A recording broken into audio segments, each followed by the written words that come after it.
and welcome to Coffee Talk, another segment of immigration and other areas of laws that intersect. My name is Patricia Gannon. I'm the Deputy Managing Partner of New York office and an immigration partner, along with our co-partner, Marcella Bermudez, who is also an immigration partner. And together we do these weekly series, as you know. We're excited today because today we're talking to our partner in Florida. Notice the ocean. And she is an expert in criminal defense work, mainly white collar. She is very well known, and we're very excited to have her because sometimes immigration and that area of law intersect. It doesn't mean it's a good thing. It just means that they do, and we want to guide you through it.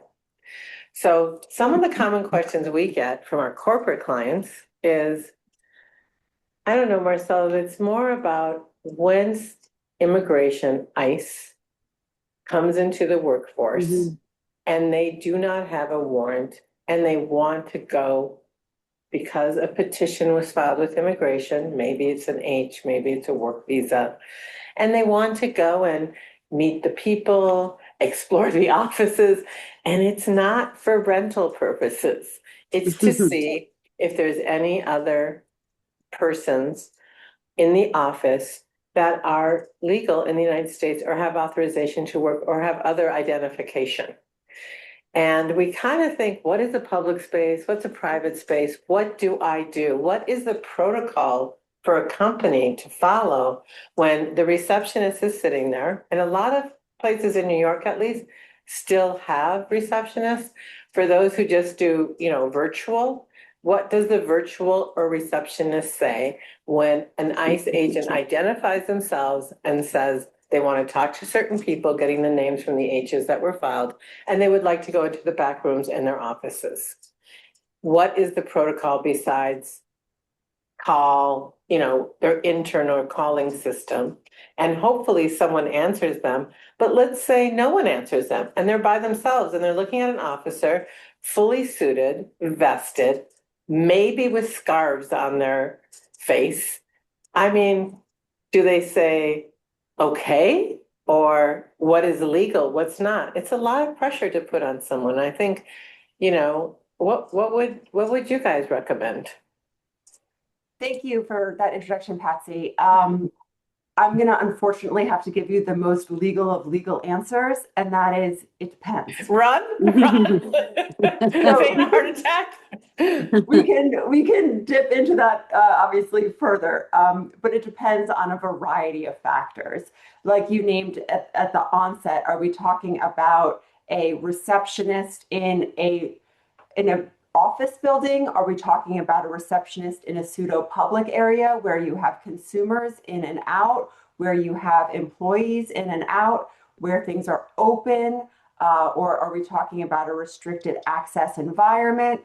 All of those elements very much go into the best methods to proceed and how you can prepare your employees. But I think that having this conversation with both the employers and the employees on the offset is the best thing you can possibly do, is create a plan and a protocol and rehearse that plan and protocol. I wouldn't just hand someone a piece of paper and say, this is step 1 through 5. What you really want to do is role play it with them and say, this is what's going to happen. And maybe even, hire your friend's brother to come in and role play and not even tell the forward-facing person, that this is a trial run, a fire drill, just to make sure that. I like that idea. Because you can run a drill and see and how see what it works really. And what doesn't. Yeah, and see what works and what doesn't, and also you understand your building, because we have buildings like. Back in the day, when Bloomberg was mayor, actually, all the designs were open spaces. Right. So if you walked into a building, some of the office spaces were just open. In other words, it all looked like public space. Like right. Everything looks public because it was all about open. It didn't work out so well in COVID, but it was like everything's a public space. There is no private space, which is a difference, public versus private. Well, it's a critical difference, especially when you're dealing with the intersection of criminal defense and any area of law, which is to remember that the Constitution always applies. So you always have a Fourth Amendment protection. You always have a protection against unreasonable searches and seizures. And the extent to which the ICE agent has documentation, be it no warrant or an administrative warrant or a judicial warrant, and we can get into that in a little bit, that's going to affect the breadth of their search and how deep they can go into non-public or private areas. And just another quick pointer tip that your companies might consider to avoid a situation where you have ICE agents, raiding, and we see those, on TV, those photo op moments. And the employees are all standing there going, what? Which never, is good for PR purposes, right? Is consider keeping employment records and the I-9s and all of that data off-site in another area, so that if they're going to search specifically for those records, you can say, no problem, let me accompany you to our storage unit, or let me accompany you, not in this building, elsewhere where you don't have the public or your consumers, anywhere near it. Or quite frankly, some of your employees that might be a little bit nervous about seeing those ICE agents. I'm visualizing this. To the basement we go. You know what? I would even say not the basement. I would say a different building entirely. Different building, different location. Come with Yeah. Mostly like I would say in the early 2000s, if not before late 1990s, they were allowing offsite storage, which got to be cheaper and cheaper and cheaper to do. Also, companies wanted to protect themselves from fire, destruction, or anything like that. So offsite, they do have the I-9s, but when you file for immigration, you sometimes file certain petitions, and they want to see if that person's working there Right. and is employed there. And that's their kind of way in, or they got a whistleblower complaint is not uncommon. And more importantly, and I think even more scary, and Marcella and I have discussed this, is AI enforcement, where they're really using these bots to pick up on words or pick up on this on social media, and maybe they hear the word illegal somewhere and all of a sudden they show up at the offices, and AI still has its problems. I'm sure it'll rule the future and all these theories of a sci-fi novel, but at the end of the day, I don't think it's a substitute for good investigation and walking on top of the Fourth Amendment.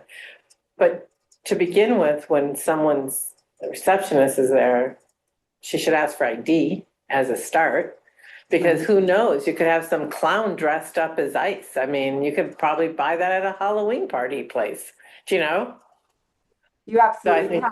And you would ask for the badge number, and if possible, a business card if they have, as well as copies of any documentation they may have as well. The employer and the employees both absolutely have not just the right to inspect, but quite frankly, the obligation to inspect. Just because someone presents you with a warrant doesn't mean that that warrant is valid. So they really have a duty to their employees to ensure that any search is a proper one. So, and again, that's a huge task for a receptionist. Quite frankly, it's a huge task for a lawyer. But that role does go to a compliance officer, HR, counsel, legal counsel, someone who is familiar, familiar with the requirements of those documents. And it shouldn't necessarily be one person who's on call 24/7. There should be a rotation of people so that in any given 8 to 12 hour period, you have the person to call. So I would recommend that at the reception desk, or, in the computer system that someone has access to, if there's not a physical reception desk, you do have a checklist of protocols so the person doesn't forget. Because I don't know about you, I've been pulled over for speeding. I refuse to admit whether or not I was in fact speeding, but I have been pulled over for speeding. And even if I know I've done nothing wrong, the second those lights go on, your heart starts racing Mhm. and you can't think clearly. And anyone who hasn't been in any sort of situation with law enforcement, even if you have absolutely nothing to hide, it's the natural human reaction to get nervous and lose yourself. So I believe a checklist, something concrete and written down, is critical so that they have something to anchor themselves and to hold to, should the situation present itself. You mentioned, so I think one of the important things for our clients is, okay, they do come to the office and they bring a warrant. And now the confusion, I guess it's the biggest, discussion. Which ones should we honor? Which ones give us, the differences between the administrative and the judge issued warrants? Like for the folks listening in, how they distinguish between one or the other. Okay, this is the real one, the one like, okay, now we're really gonna have to show everything that's in that warrant versus the administrative. Very easy. Look at the signature. A judicial warrant is signed by a judge. An administrative warrant is usually signed by an agent. It could be an ICE agent. It could be another administrative personnel. A judicial warrant has to be secured with probable cause, and it has to list the persons or property to be searched. So a judicial warrant should be very specific in terms of what they're looking for and where they're looking for it. An administrative warrant is less specific, but by its nature, it is limited generally to public places.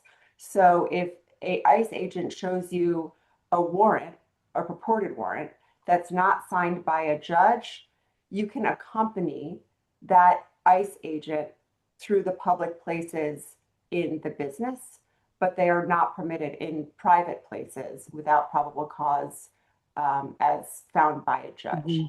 So that's a critical difference. Yeah, You which is also- part of the discussions we have with our clients. Make sure you define your before they arrive, have your private spaces demarcated, right? Mhm. That's exactly Yeah. right. Mhm. And again, too, to ensure that the receptionist, and I'm using that term broadly to any Right, public-facing, right. individual who might be the first contact for these agents, make sure that they know exactly where the documents or persons may be that could be subject to an ICE investigation, right? You don't want someone wandering the halls asking, John Doe, hey, where can I find this or where can I find that? Because you want to make the most direct path, without giving them an ounce of additional information at all. You also want to make sure that anything is strictly limited to what it says in the warrant. And again, too, this is why it's so critical. Unless there is an urgency, a stated urgency of a fleeing felon or something like that, which is not an ICE issue, that's more of a law enforcement issue,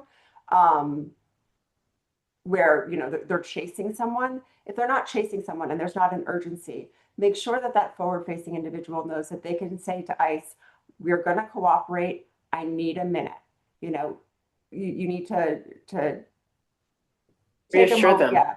take a moment to slow everything down, and take a minute to review it, to immediately send it to the person who is going to review it. And best practice would be to have either legal counsel or HR or the compliance officer to come with them so that they are with the ICE officer during that inspection.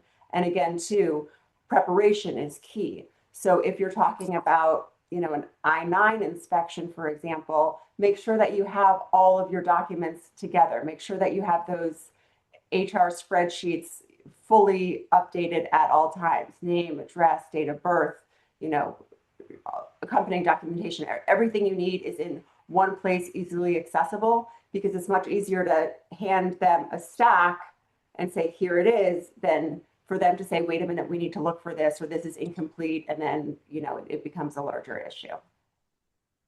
I will say that in a lot of offices, and that's really helpful, Michelle, because a lot of people ask questions like that. That is a very helpful, part of their training should be, it should be exactly that, what you say, what you do. I want you to know that in New York, and also like in Miami, our GM offices, in New York, the buildings have security in front. You don't, not security, but you can't get through, On the first floor before you Yeah. get to the main level. yeah. Mhm. So, I mean, I have clients who have said to me that one of their security people was like, you're not coming through without a judge's warrant. And what's with the outfit? Like, what's with the outfit? I was like, I mean, I don't think we should antagonize people as a general rule, but I just thought it was so funny. The guy was like, because they have the little mask and everything, and then he said, what's with the outfit? Like, you're in a building full of accountants. I mean, come on, what do you think is going to happen? So I thought there was I a love little. it. And, that actually reminds me of a conversation that you and I had last week, which is in New York, you could say that, and that's hilarious. In Miami, you might not. Well, first off, they don't have the humor that they have in New York, most unfortunately. But secondly, you really have to be conscientious of where you're doing business because you do Yeah. have federal immigration laws. You also have state laws. So there are some states that give people residing in your country or in your state, in your city, more rights than the federal government does. Florida, for example, does not. So there is not 1 ounce of additional protection that someone in Florida gets that isn't by federal law. In contrast, a state like California or New York is much more protective of its residents. So it's really important to know where you are and what the state and local rules are with regard to that. So in Florida, there is actually statutes on the book that prevent obstruction of ICE and outlaw sanctuary city-like behavior, and that's by the legislature. I think it would be. That's an excellent point. State by state is a whole different ballgame. I mean, I can't even imagine the NYPD bothering to do an arrest like that here. They would be like, we are really busy with like real criminals. Right. And, Florida has Florida man and Florida woman, if we're going to be inclusive, but they still go after, the smaller fish for reasons unknown, but they do it.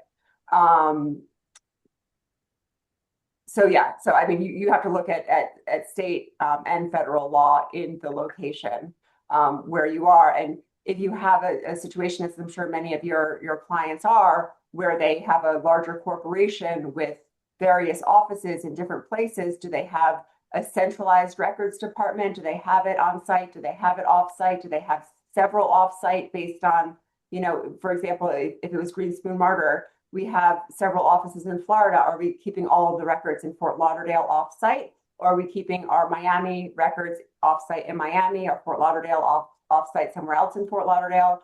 Or are the New York records and the Denver records and the Palm Beach records all kept in Los Angeles? It really, where the HR is located. So, it really depends, again, all legal questions answered in depends on where you are and the individual needs of your company. If your company needs immediate access to hard copies, which I can't imagine at this day and age, everything's on the computer. Mhm. But that's also a consideration too, is, what does the warrant say? If they can get into the computer to get those records, what's to prevent them from clicking something, another file that they deem is suspicious?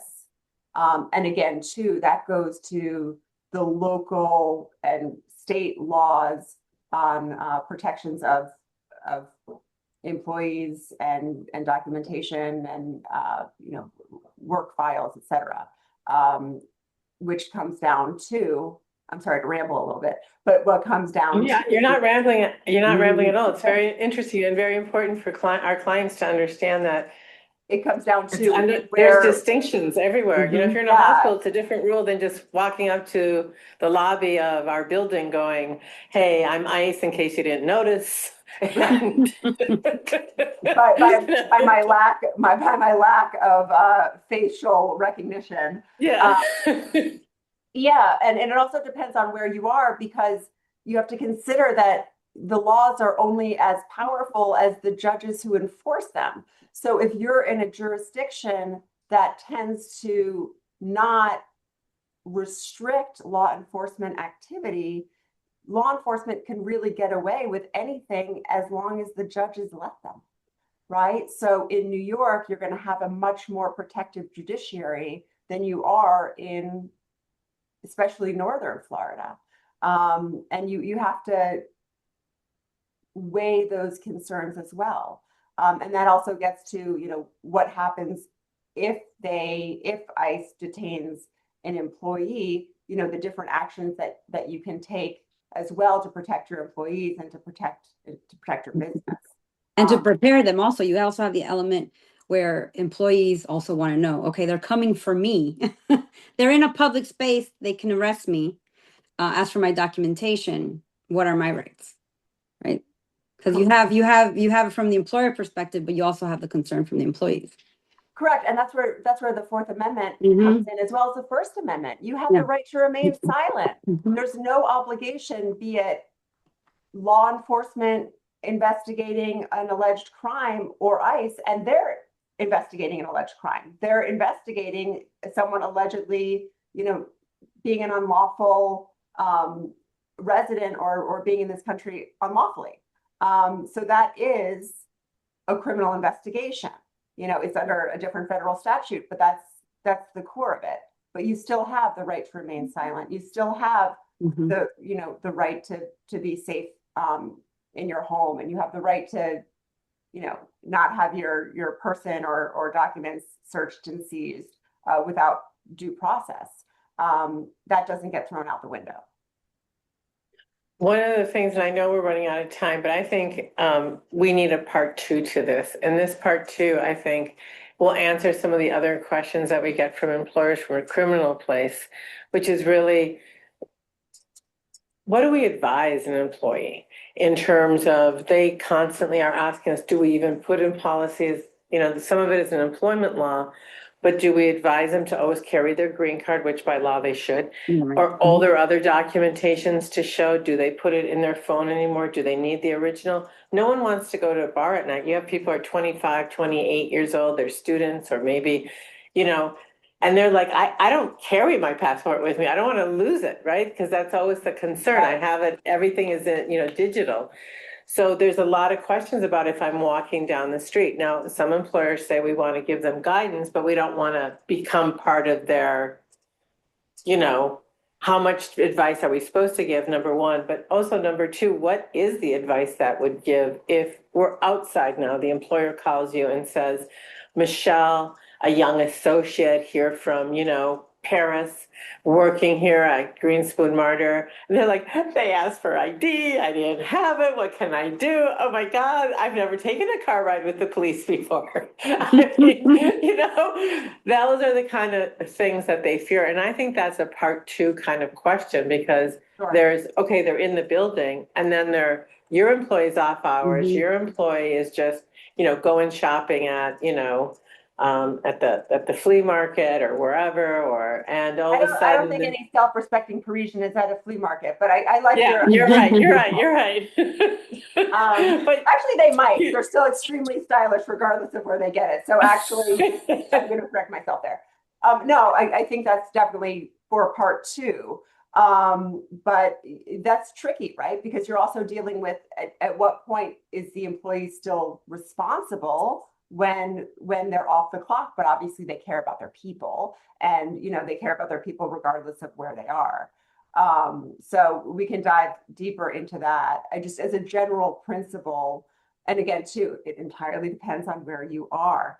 I am in Florida, and they really get away with some awful things here. And the opinions expressed are of Michelle Kramer and not of Greenspoon Marder. But they do get away with horrendous behavior. Mhm. We have an expression down here. I spent 10 years at the public defender's office in Miami-Dade County. You can beat the rap, but you can't beat the ride. And that's very specific to Miami and some other places. But when law enforcement decides they're going to arrest you, they're going to arrest you. They can Right. arrest a ham sandwich. Okay. That doesn't mean that the charges are going to stick. or that a judge is even going to find, probable cause at the initial hearing. It's different in an immigration context, particularly with the state of affairs as they stand now, where people are whisked away and not a lot of information is provided. So I'm going to have to think on a better answer to that. But when it comes to criminal law, our general recommendation to clients is be respectful, close your mouth, say nothing, get in the car, tell them you invoke your right, call a lawyer, we'll come to the jail, we'll do what we can to either get you out or assess the situation appropriately. But you don't want to pick up what would be a bad situation is if someone is in any way, shape, or form resisting, and then you pick up another criminal charge of battery on law enforcement or resisting with violence or even resisting without violence, which is a misdemeanor down here.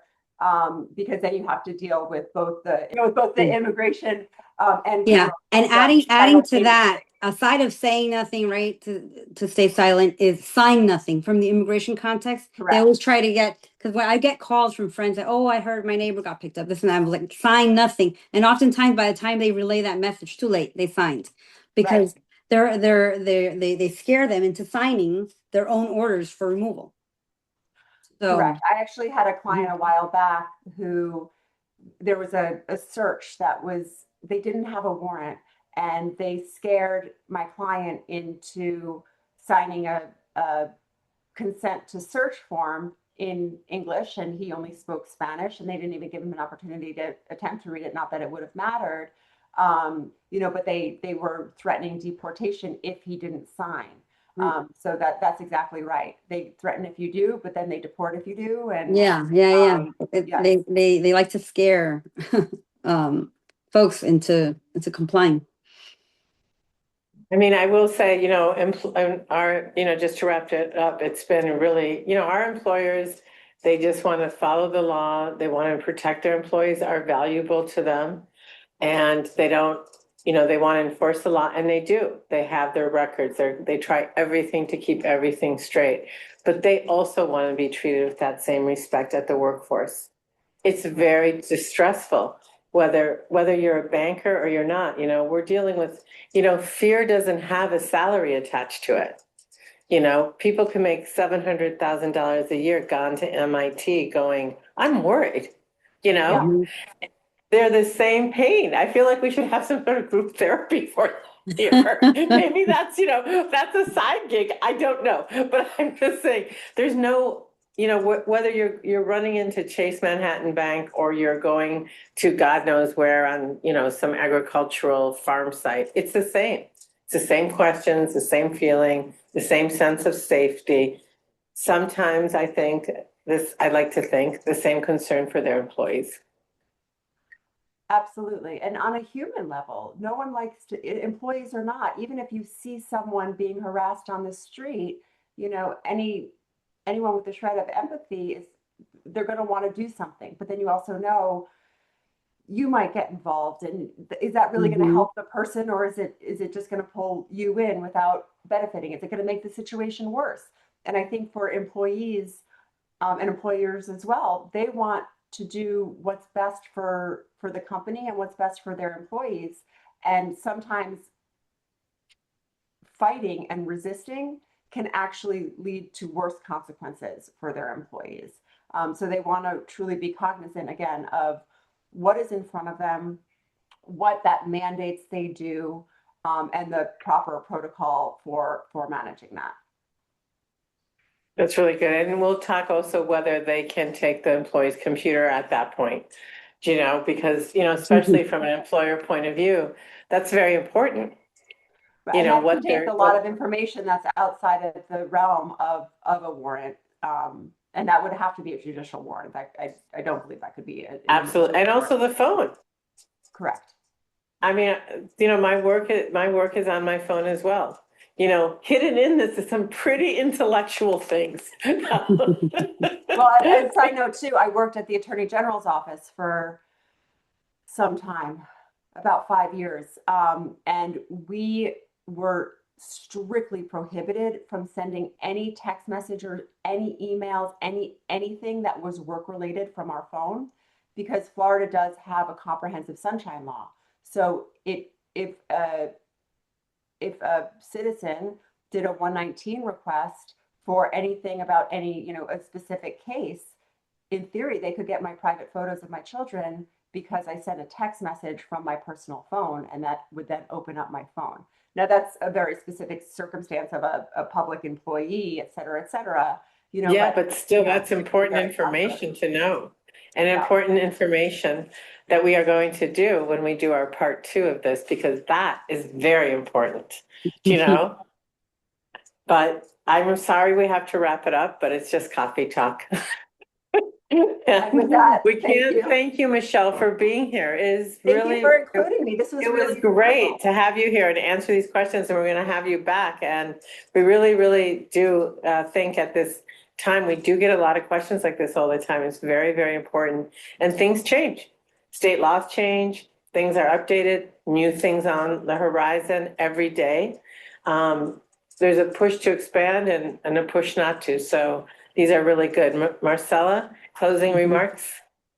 None. I'm outside of, for all of these questions, the most important part is where we started, is anticipating and preparing for it, designating your spaces, marking your spaces so that you're prepared and you're in more of an offensive and not defensive position. That was a really good closing remark. I'm glad I asked you. Thank you all so much, Michelle. Thank you for taking your time. We really appreciate it. And I love seeing the ocean there. My absolute pleasure. Well, come visit us anytime. Absolutely. Absolutely. Crazy, beautiful city. Thank you so much. guys. I enjoyed this, and I look forward to part 2. Thank you very much. Thanks again, everyone.